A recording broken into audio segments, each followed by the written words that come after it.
Hey guys, welcome to झटपट ज्ञान, जहां पर हम कोई भी टॉपिक या कॉन्सेप्ट अगले 2 से 5 मिनट में करते हैं, including all the PYQs related to that topic. Video को एंड तक देखना, ये आपके लिए बहुत ज्यादा जरूरी है। Let's go. आज हम पढ़ने वाले हैं about unification of Italy. Italian speaking लोगों को एक ही छत के नीचे एक नेशन स्टेट में लाने का सपना सबसे पहले गुसेपी मजीनी ने देखा था। गुसेपी मजीनी 1830s के क्रांतिकारी थे जो चाहते थे कि सारे इटालियन स्पीकिंग लोग जो है एक नेशन स्टेट, एक राष्ट्र में रहे।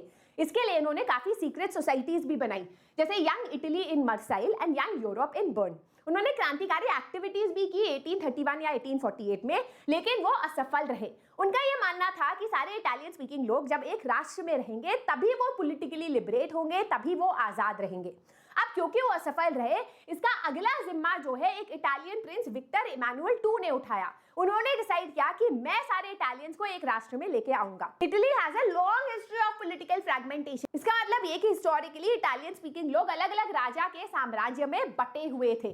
दे were divided into 7 states, out of which only 1 state was ruled by Sardinia piedmont.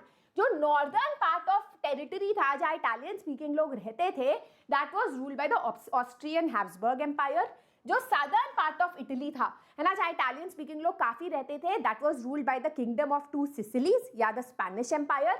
और जो बीच वाला पार्ट था जहाँ इटालियन स्पीकिंग लोग बहुत रहते थे, that was ruled by the pope. Victor Emmanuel II, जो सार्डिनिया पीडमोंट के प्रिंस थे, उन्होंने डिसाइड किया कि ये सारी टेरिटरीज जहाँ इटालियन स्पीकिंग लोग रहते थे वो मैं अपने नेशन स्टेट में करूंगा, अपने राष्ट्र में करूंगा। तो उन्होंने अपने चीफ मिनिस्टर कवाउर को बोला कि भाई तुम जाओ और ये काम करके आओ। कवाउर ने फ्रांस के साथ एक डिप्लोमेटिक अलायंस किया, एक पार्टनरशिप की, और साथ में मिलकर उन्होंने ऑस्ट्रियन हैब्सबर्ग एम्पायर को हराया। जो भी इटालियन स्पीकिंग टेरिटरीज थी, they were now included in Italy. उसके बाद जो एक पेजेंट लीडर था गुसेपी गारिबाल्डी, उनकी मदद से वो नेवी ले गए, है ना, बोट्स ले गए, और उन्होंने स्पेनिश एम्पायर को हराया और पेपल फोर्सेस को भी हराया। 1861 तक आते आते Victor Emmanuel II becomes the king of united Italy. Italy becomes a modern state जहां सारे इटालियन स्पीकिंग लोग जो है एक छत के नीचे रहते हैं, है ना। तो इससे रिलेटेड कौन सा क्वेश्चन आता है एग्जाम में? Describe the process of unification of Italy, जो आप आराम से आंसर कर सकते हो। Examine the conditions of Italy before unification. Who was Cavour? Explain his contribution to the unification of Italy. Describe the role of Giuseppe Mazzini in the unification of Italy. इसके अलावा let's look at some MCQs जो पिछले कुछ सालों में आया है।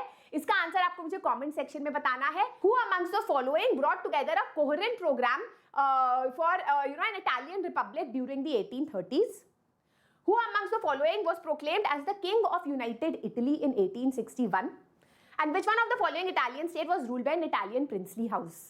ये तीनों क्वेश्चंस का जवाब आप आज के सेशन के बाद दे सकते हो। कमेंट में मुझे जरूर बताना। If you want more such session, do not forget to give a thumbs up, share and subscribe for more such videos.